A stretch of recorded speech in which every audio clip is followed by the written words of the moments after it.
SmackDown started with a video from Nick Aldis' X account saying since he couldn't get Drew McIntyre to answer a text message, a phone call, a email, he has to use this video to get Drew McIntyre's attention to reinstate him so he can have a match with Cody, I think, is what this is going for. But, as we can see, as we move on to the show, Cody Rhodes, in his nice purple suit, talks to Nick Aldis, and Nick Aldis says that he's got a note or a letter from Drew McIntyre's lawyer saying that he won't come back to WWE until the unsafe work environment stops. And my thing is, Drew, what is an unsafe work environment? This is not an unsafe work environment. Actually, honestly, weren't you putting a lot of people in there? Didn't you put... If anything, Cody has more of a right to do that because you went on to his bus and attacked him on his bus that you had no right. Technically, isn't breaking into someone's bus and, attacking someone in their own bus, like an assault or breaking in or something? Drew, if anything, you're the real problem here. But Cody stomps down to the ring, grabs the microphone, and says, Drew, starts going on and on and on and on about how Drew McIntyre needs to be punished or something like that. He didn't say that. He just said how is Drew saying, blah, blah, blah, all that stuff, right? And honestly, it kind of makes sense, because why is Drew saying this is an unsafe work environment? I think he's just scared of what he's going to get from Cody Rhodes, because we saw a little glimpse of what Cody Rhodes can do, and honestly, I would be scared too. I would be very scared too, you know what I'm saying? Because he is, he's pretty scary, I won't lie. He is a one scary dude, I won't lie, right, Cody Rhodes is a pretty scary dude. So, I mean, of course, you always have to be a little bit crazy. But, I'm literally just wasting time right now, just so I could see what Cody Rhodes said, because I have no idea what he said. I don't remember. I don't take notes. Nope, that's not it. Did WWE not post, promo? I guess not. I guess WWE didn't post a promo of Cody Rhodes. I guess so. But he said something about Drew McIntyre, and I don't clearly remember what he said. So, WWE, why didn't you post a single thing? Honestly, it doesn't really matter, because the NXT champion, Oba Femi, came out. He came out, grabbed the microphone, and says to Cody that he does not need to worry about Drew McIntyre, because Drew McIntyre is here, and he needs to be worrying about the ruler, the NXT champion, the bringer of war, the mountain you cannot climb, Oba Femi. And Oba, in his very first main roster promo, cooked. He cooked. He did not look like he was messing up a lot. He was fired, because he said that he doesn't believe in the future, because he is the future, he is the now, blah blah blah, all that stuff. And then he says, in the spirit of loyalty, hustle, and respect. What is that? Loyalty, respect, hustle, loyalty, and respect. I think that's what it is, right? In the honor of hustle, loyalty, and respect, Cody, your time is up, and my time is now. Which was very, very, very nice. And we see Cody and Oba throw their titles high up in the sky as they do a stare-off, making their Saturday night's main event match very, very more exciting than it already was. So, congratulations to both men.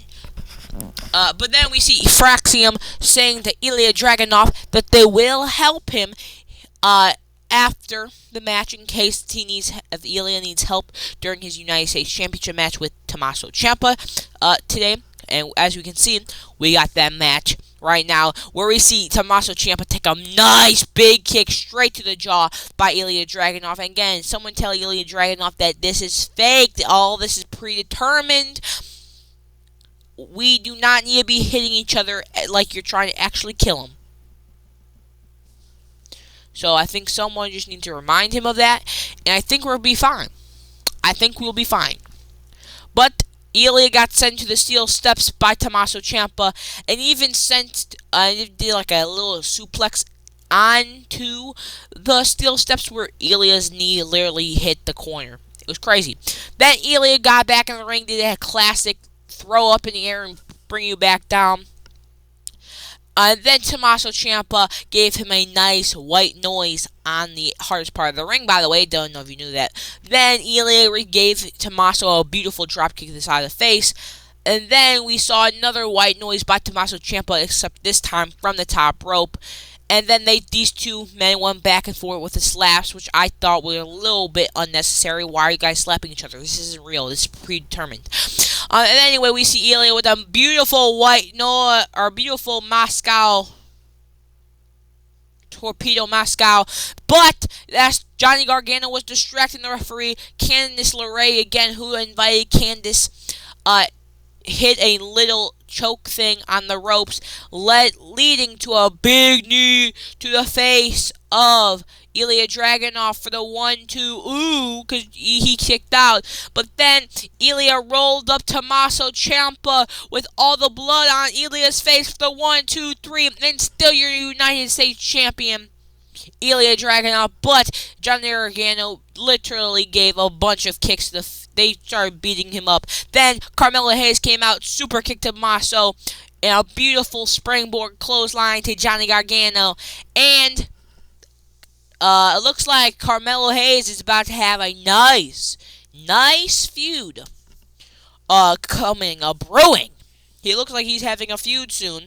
Don't know when. Yeah.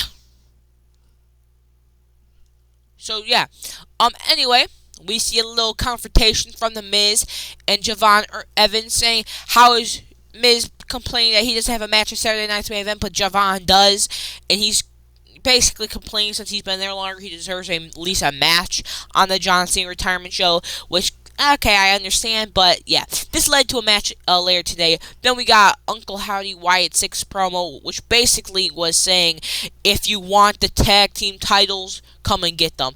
It was a pretty bad promo, I won't lie. Then the MFTs appeared on the screen saying, basically, we're going to take your titles and we're going to destroy your faction. Basically what that was. Then we see a little Rhea Ripley defending her tag team partner, Io Sky, with Charlotte Flair and Alexa Bliss saying, we respect you, we get it, you want your rematch, but you're not getting it before me and Io. And then we had a little thank you Cena thing from Tom Brady, Eli Manning, Snoop Dogg that said he was going to blow some, Peyton Manning, Jelly Roll. By the way, Jelly Roll looks like he's getting skinny to go on that top rope. You know what I'm saying, Jelly? Come on, Jelly. We need to make Santi oil up. And then we got also Jimmy Fallon, honestly the weakest one out of this group. Then Lash Legend came out with new music. Didn't even recognize it because her first music was absolute trash. Anyway, we see Lash Legend take on Alexa Bliss, with Lash Legend getting DDT'd by Alexa Bliss. Beautiful dropkick by Alexa. And this, I have no clue what that is. Oh, wait, that was that. Okay, I know what this was. This was Lash Legend's finisher, where she puts them on the back and then just throws them outside with a 1-2-3. Which, by the way, was not expecting Lash Legend to, win like this. Was not expecting it. And then the worst news of the night. Michael Cole and Corey Graves announced SmackDown goes to 3 hours on January 2nd.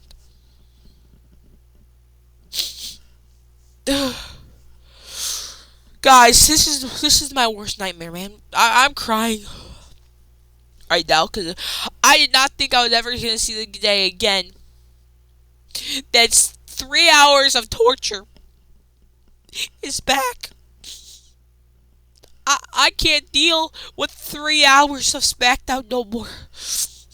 2026 might be the end of the SmackDown reviews because I can't watch 3 hours of SmackDown. I barely can stay away. They stretched a 2 hour show to 3 hours. I fell asleep most 3 hour SmackDowns anyway. I have no clue what happened. Oh my god, bro! If we go back a couple of months ago when they were on the last stretch of 3 hours, bro, I fell asleep in the main event of every show that last couple of weeks of the 3 hours. Because I can't stay up to watch SmackDown being 3 hours. Because that last hour of SmackDown is so boring. It's so boring. SmackDown needs way more people on the roster and stop having Jade Cargill feud with Michin because nobody absolutely cares about Jade Cargill and Michin feuding. Let's be honest. Anyway, it was time for the Miz and Javon Evans match, which was a pretty solid match with a beautiful Hurricane Rana from Javon. Beautiful Enziguri to the face of the Miz. Then the Miz stuck his hand up and said, "When my hand goes up, your mouth goes shut." Bro, remember that time? Bro, that was the best time. That was one of the best times for being the Miz. Because when you raised his hand, he said, "When my hand goes up, your mouth goes shut." Remember that? Yeah, I know you do. He also hit a 5-knuckle shuffle. That was basically what it was. Then he tried to hit, I think it was an attitude adjustment. I don't really know. I think he did. But then Javon sent Miz to the outside, goes flying over the top. Then Javon hits a beautiful cutter from the top rope to the Miz, and the Miz, that ended the Miz's match, and Javon wins. So congratulations to Javon. Really appreciate Javon, man. And then, as we see Jade Cargill walking to who knows where, we see her interact. It was not really interaction. It was just a stare-off between her and Rhea Ripley. And let's be honest, this is the best thing that Jade Cargill has done all her reign, was stand face-to-face with an actual main eventer, an actual person that actually has a chance to actually have could dethrone Jade Cargill, right? Because let's be honest, Jade Cargill right now is feuding with Michin and BFAB. Do you think any of those people have a chance to beat Jade Cargill? Yeah, no. Rhea Ripley isn't the only one I've seen in this entire Jade Cargill reign to do something. You know what's sad? How come Tiffany Stratton had a better reign? How come she had a better reign? I'm not gonna lie. I kind of was over-gassing Tiffany's reign a little bit, because let's be honest, her overall title reign was mid, but I won't lie, I liked her reign a lot. But how come someone who had a mid-reign, who honestly was one of the people who carried that 3-hour SmackDown, because let's be honest, no one was staying up for 3 hours of SmackDown. How did this happen? How? I don't understand, bro. And if WWE is setting up Rhea Ripley versus Jade Cargill for that title, okay, sign me up. Best match that Jade Cargill's gonna ever do. But for some reason, again, she attacked Michin, literally slammed her in the steel steps, grabbed the microphone, and basically said again how she's the most dominant champion. There's no one in WWE that can do it. And Michin comes out, big boot to the face, big choke slam, and then walks out. Literally, that's all Jade Cargill has done since she's won it. Bro, I can sum up the Jade Cargill championship reign in like 5 minutes. Actually, 10 seconds.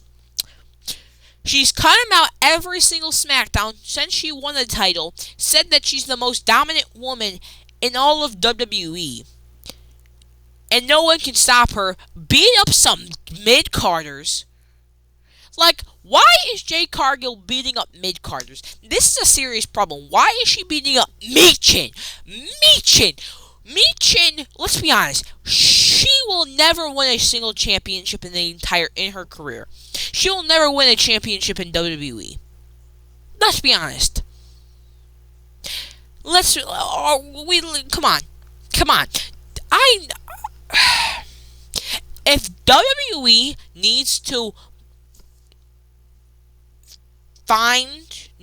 actually WWE needs to find more women to put in this division, because this is a problem.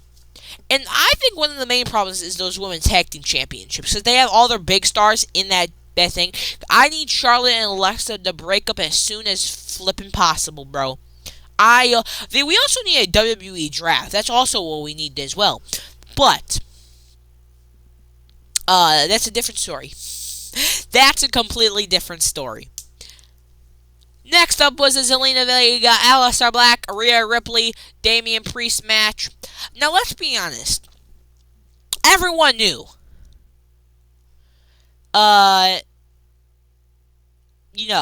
Everyone knew that Aleister Black and Zelina Vega were losing this match. Because as soon as Rhea got in the ring, she just dominated Zelina. Clothesline after clothesline. Big, whatever that is. But then when Damian Priest and Aleister Black got in the ring, we see Aleister eat a big flatliner. And then Damian got hit with a German suplex. Big knee to the face of Damian Priest. And then this move. I have no idea what this move was supposed to be. Looks like Zelina Vega. This one to me what it looked like from this angle. It looks like Zelina Vega was going for a code red, but she couldn't get under. So her face ate the mat, and then Rhea Ripley just went down with her and landed on Zelina's face. And then you hear Corey Graves on commentary saying, who took more? I wonder who that hurt more, Zelina Vega or Rhea Ripley. Well, if you're thinking this right, the person underneath Rhea Ripley probably took the most damage because she fell first and then someone landed on top of her. You think that's how it makes sense, right? Huh? Yeah, I don't know what this move was. That was crazy, though. Then we actually see a code red from Zelina, which, by the way, Rhea sold this phenomenally, but it got broken up. Then we see, I have no clue. You couldn't tell me what this was, I won't lie. I can tell this is Rhea. Can't tell what this was. But then, oh yeah, I know what this was. Okay, I know what this was. Then after Aleister got taken out by Damian Priest, we see Damian Priest give Aleister Black a Razor's Edge, with Rhea Ripley giving Zelina a Razor's Edge. Then Zelina took a beautiful riptide that looked nasty for the 1, 2, 3, and the Terror Twins stand on top. And let's be honest, everyone expected this outcome. Everyone expected this outcome. There wasn't a single person in the world that thought for 3 seconds that Zelina Vega and Aleister Black were actually going to win. Nobody. Nobody thought that. But congratulations to Rhea Ripley and Damian Priest for winning the match. Also, I think Aleister Black should at least give Rhea Ripley a black mask or something like that. Because let's be honest, that would have made the match way funner. That would have made the match way funnier. Come on, you know it would be. But congratulations to the Terror Twins. Never team up again, by the way. Because you guys are just going to dominate and squash every person ever. So, yeah. Oh, God, look at this iPhone. God, why did they choose orange? Orange is a terrible color. Anyway, have a beautiful rest of the day. What do you guys think? Anyway, what do you guys think in the comments below about this episode of Friday Night SmackDown? Oh my god, lie. This episode was straight mid. I mean, what do you expect? There's a big show today. So, yeah. Anyway, have a beautiful rest of the day. See you tomorrow. Bye.